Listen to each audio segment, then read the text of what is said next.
برای بچه‌ها خوابیدن یعنی از دست دادن کنترل.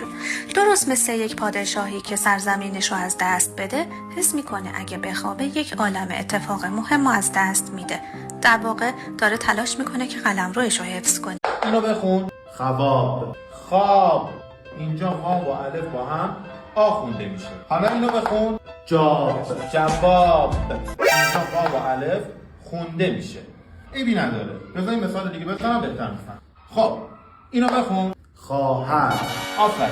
حالا اینو بخون. جاهر. نه، جواهر. اینجا واو و الف خونده میشه. حالا که یاد گرفتی یا اینو خب اینو بخون. خار. آفرین. حالا اینو بخون. خبار. نه، این خودش همیشه خار. چه میدونم همینی که هست. در اگر بر تو ببندد مرو و صبر کن اونجا.